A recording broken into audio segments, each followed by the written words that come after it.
I'm 88 years old, and I have to say this plainly because I don't have the strength for pretty words anymore.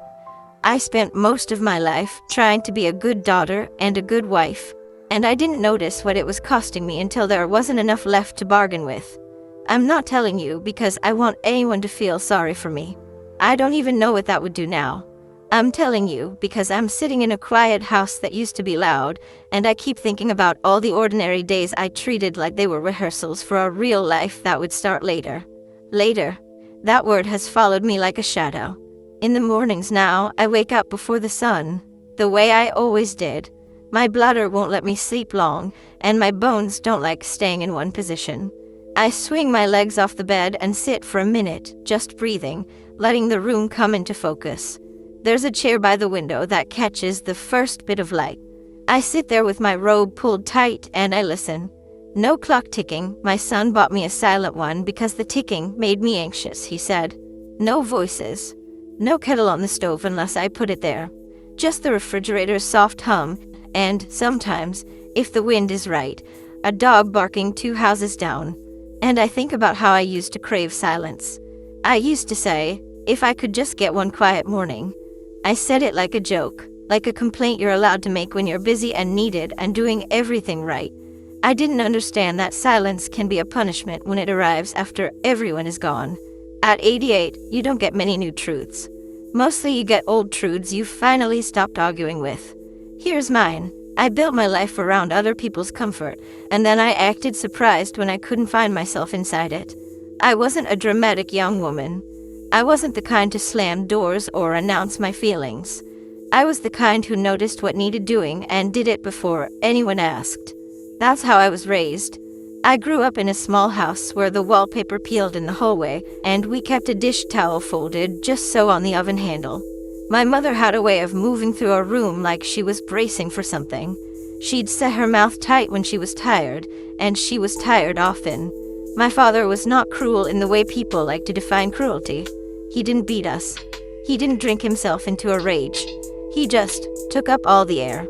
He was a man who believed his worries were heavier than anyone else's, and that meant they always came first. When I was a girl, I learned quickly that being good meant being easy. It meant not making noise, not needing too much, not bringing home trouble. It meant getting good grades without having to be asked, keeping my shoes clean, helping my mother without sighing. I could read my mother's face like a clock. If the corners of her eyes tightened, it meant I should offer. If she started wiping the counter harder than necessary, it meant I should disappear. If she sat down with her hands in her lap and stared at nothing, it meant I should come into the room and start talking about something pleasant. That's what I did.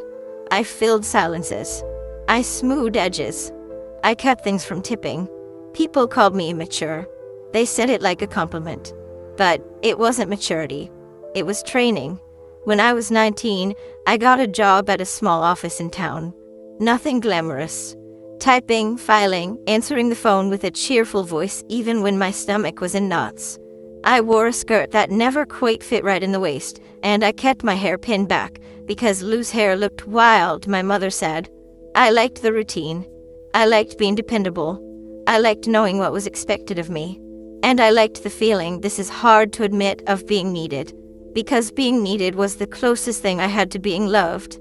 Then my mother got sick. It wasn't the kind of sickness where there's a sudden ambulance and everyone cries in the hallway. It was slow. It started with her hands swelling, her joints stiff in the mornings. Then she'd forget small things. A pot left too long on the stove. The grocery list unfinished. Her eyes would glaze for a moment in the middle of a sentence, and she'd blink like she was trying to return to herself. Doctors used words we didn't understand. My father would nod like he understood everything, and then ask my mother privately what they said. She would shrug like it didn't matter. But it did. I started coming home after work instead of seeing friends. I stopped going to the little dances at the community hall. When girls at the office talked about dates, I smiled and listened and didn't contribute much. I told myself it was temporary. I told myself it was the right thing. And it was the right thing in a way. That's what makes all of this so tangled. You can do the right thing and still lose yourself doing it. My father leaned on me more as my mother weakened. He wouldn't have said it that way. He would have said, "You're all your mother's got," or, "You know she listens to you best," or, "I don't know what I'd do without you." Those were supposed to be loving words. What they were, really, was a transfer of responsibility. I became the one who remembered her pills, the one who called the doctor, the one who washed her hair in the sink when she couldn't lift her arms. I learned how to change the sheets without making her stand. I learned how to talk to her on the days she seemed embarrassed by her own body, by her own weakness. There were moments, quiet ones, when she'd look at me with a softness I didn't see often when I was growing up. Sometimes she'd squeeze my hand and say, "You're such a good girl." And I'd feel something in my chest, pride, yes, but also something else. Something like being pinned in place. Because when you're praised for being good, it's hard to imagine being anything else. I met my husband, Robert, when I was 24. He came into the office one afternoon to drop off some paperwork. He stood at the counter and made a joke about how the forms looked like they were written in a foreign language. He had kind eyes. I noticed that right away. He wasn't flashy. He was steady. He asked questions and waited for answers. That alone felt like a small miracle. We started seeing each other slowly. A walk after work. Coffee at the diner where the waitress called everyone Han. He'd take his time stirring in sugar, like he wasn't in a hurry to get anywhere else. My mother liked him. She said, "He seems respectful." My father said, "He's got a job." That's what matters. I married Robert partly because I loved him, and partly because it seemed like the next correct step. People don't always like to hear that, but it's true. Sometimes you marry not because you've chosen a life, but because you're stepping into the only doorway that's open. We got a small house with a narrow kitchen and a living room that always smelled faintly of the furniture polish I use every Saturday. Robert worked long hours. He wasn't neglectful exactly. He was just absent in the way a man can be absent while still sitting in the same room. He'd come home tired, loosen his tie, and want peace. And I knew how to provide peace. I'd been practicing my whole life. We had children. 2. A boy and a girl. I can still see their faces in those early years, sticky cheeks, skinned knees, sleep in their eyes. I was busy in the way mothers are busy, making lunches, wiping noses, sewing buttons, signing school papers, remembering birthdays, writing thank you notes. And in the background, always, my parents. My mother's health didn't improve. My father aged into a kind of stubborn fragility, like an old tree that still stands, but creaks in every wind. They needed rides. They needed groceries. They needed help with bills. They needed someone to be the point person for their lives. I was the point person. I'd leave dinner half-cooked to answer a call. I'd bundle the kids into the car to drive across town because my father couldn't find something that was right in front of him. I'd cancel plans because my mother had a bad day. I'd say, "It's fine," so often that I believed it. Robert rarely argued with me about it. That might sound like kindness. But sometimes, looking back, I wonder if it was just convenience. It's easy to let someone else overfunction when it keeps the world running smoothly. There were small moments, little cracks, where I almost saw what was happening. I remember my daughter standing in the hallway one evening, holding a school paper in her hands. She was maybe 10. She had written a story, and she wanted me to read it right then. The phone rang. My father. I remember the way her shoulders slumped when I said, "Just a minute, honey," and walked into the kitchen to take the call. It wasn't an emergency. It was about a light bulb, or a letter that looked important. Something like that. Something that could have waited.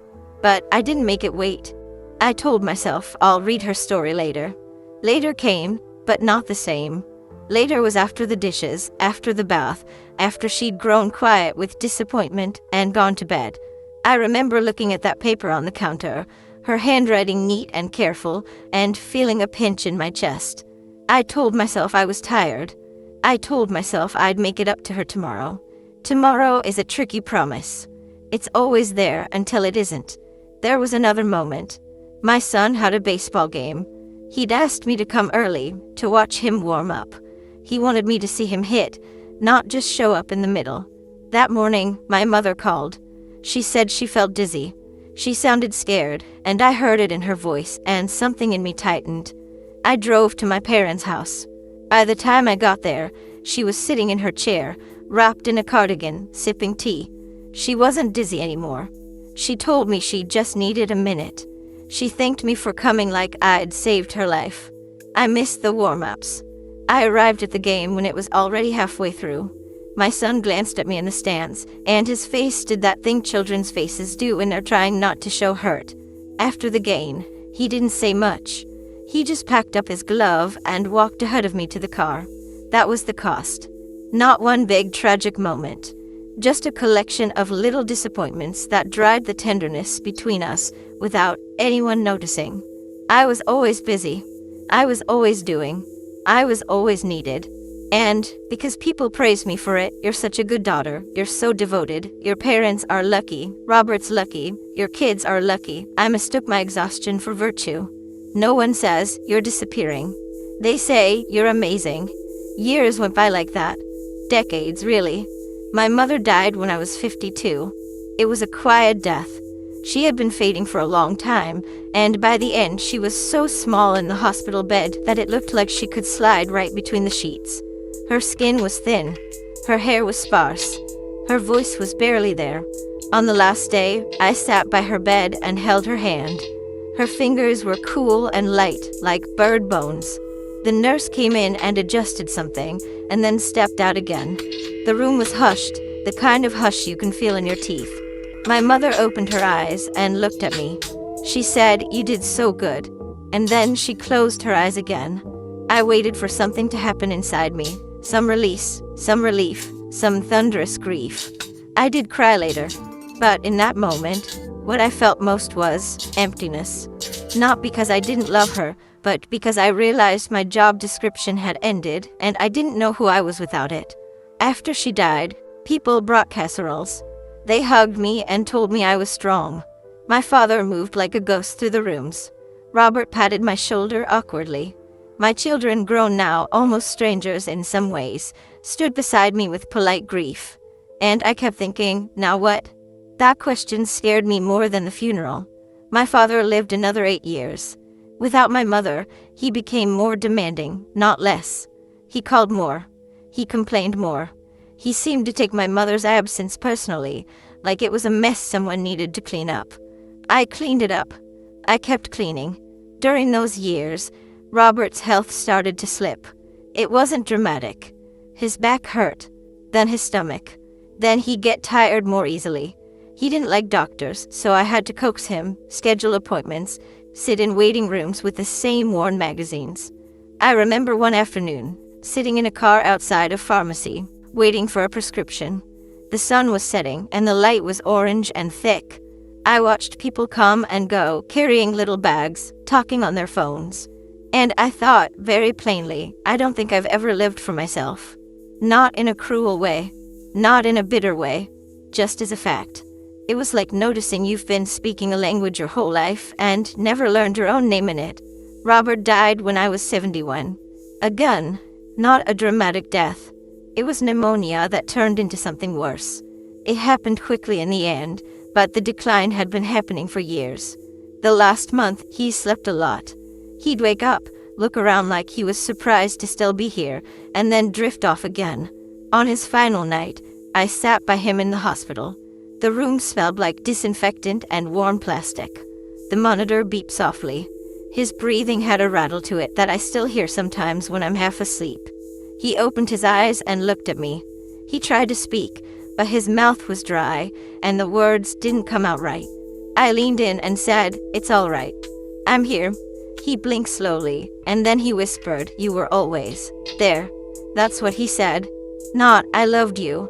Not, "Thank you." Not, "I'm sorry." Just, "You were always there." And it hit me like a strange kind of sentence. Like a summary you'd put on a file folder.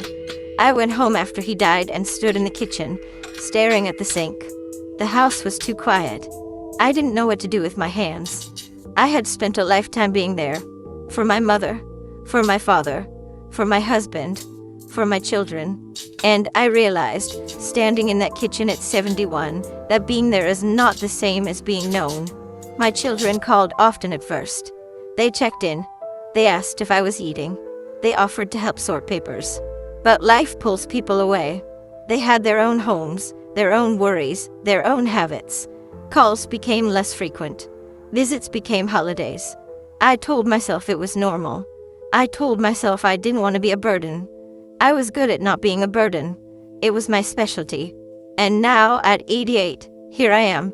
I have photos on the walls. I have names written on birthday cards. I have a few pieces of jewelry in a little box that my daughter once admired. I have a closet full of clothes I don't wear anymore because I don't go many places. And what I don't have is time. That's the part people don't like to say out loud. Time is not something you can store up. You can't save it by being careful. You can't earn it back by being good. It just goes. When I look back, I don't see one big mistake. I see 1,000 small choices made out of love and duty and habit. I see myself saying yes when I meant maybe. I see myself offering before anyone asked. I see myself swallowing words because they might upset someone. I see myself telling my children, not now, and believing I'd have plenty of nows later. I see myself letting Robert's quietness become the shape of our marriage because it was easier than asking him to meet me in the middle. I see myself sitting beside my mother, brushing her hair and thinking, one day I'll rest. I see myself at my father's kitchen table, sorting his mail and thinking, one day I'll have my own life. I see myself at 40, at 50, at 60, still thinking one day. And then suddenly, I'm 88. The hardest part isn't that I worked hard. The hardest part isn't that I cared for people. I don't regret loving them. I don't regret being present in their suffering. What breaks my heart, even now, is how easily love became a reason to postpone myself indefinitely. Because there were things I wanted. Small things, not grand dreams. I wanted to take a class. I wanted to travel somewhere alone, even just for a weekend, and eat breakfast without listening for a phone call. I wanted to sit with my children and really listen without thinking about what needed doing next. I wanted to tell my mother, once, I'm scared too, instead of always being the steady one. I wanted to tell Robert, I'm lonely, and not turn it into a joke.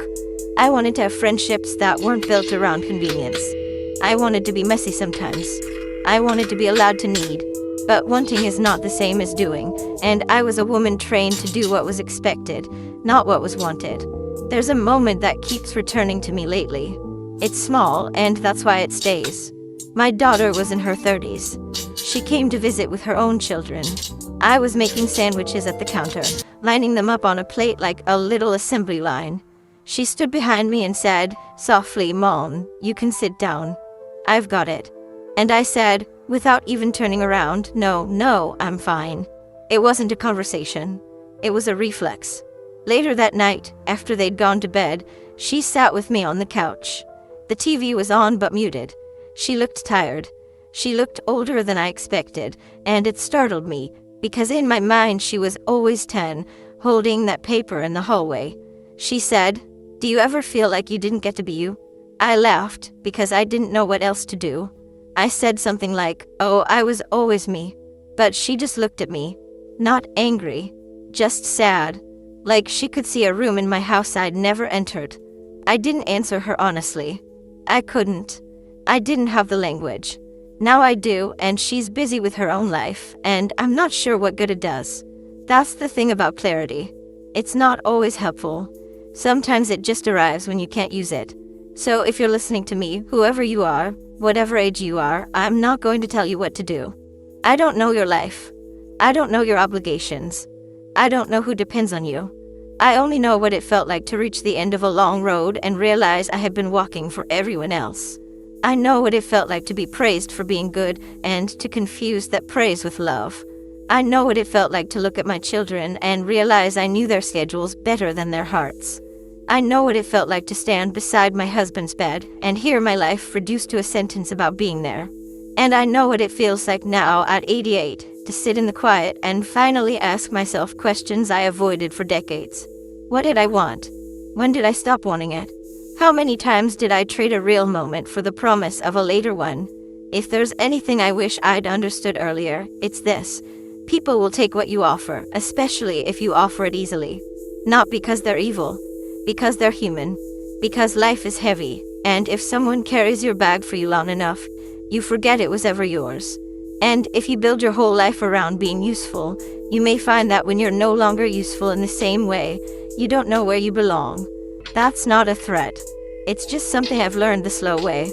I think about my mother a lot. I think about her hands, swollen and stiff, and the way she still tried to fold laundry even when it hurt. I think about how she praised me for being good, and I wonder if she knew she was passing down a kind of chain. Maybe she thought she was giving me a map. I think about my father, too. How he leaned on me until it became normal. How he died and left me with silence and paperwork and no questions asked about who I was underneath my duty. I think about Robert. He wasn't a villain. He loved me in the way he knew how. He worked, he provided, he stayed. But we lived beside each other more than we lived with each other, and that's a quiet kind of loss that doesn't get a funeral. And my children. I love them. I love them so much it still surprises me sometimes. But love doesn't erase absence. Love doesn't rewind time. Love doesn't fill the holes where presence should have been. I miss things. Not because I didn't care, because I assumed there would be more time. If this means something to you, if you recognize any part of yourself in what I'm saying, I wouldn't mind hearing it. Not because I need comfort, just because it helps, in a strange way, to know the truth lands somewhere besides my own kitchen table. I don't have many years left. I can feel that in my body. The stairs are harder. My hands tremble when I carry a cup of tea. I lose words mid-sentence sometimes and have to sit quietly until they come back. There are nights when I lie in bed and listen to the house settling, the little pops and groans of old wood, and I think, this is it. This is what's left. And I'm not saying that to be dramatic. I'm saying it because it's real. I can't fix what I didn't do. I can't go back to that hallway and read my daughter's story when she asked. I can't go back to that baseball field and watch my son warm up just because he wanted me there early. I can't go back to my younger self and tell her that goodness is not the same as a life.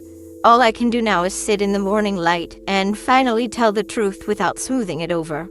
I was a good daughter. I was a good wife. I was, in many ways, a good mother.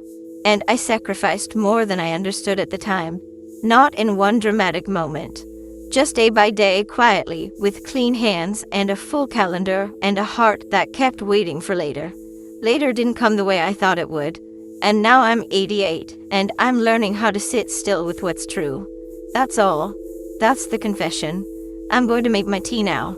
The kettle will hiss, and the cup will warm my hands, and the morning will move forward like it always does. And I'll sit by the window for a while, listening to the quiet I once begged for, and trying, just trying, to be present for the time that's still here.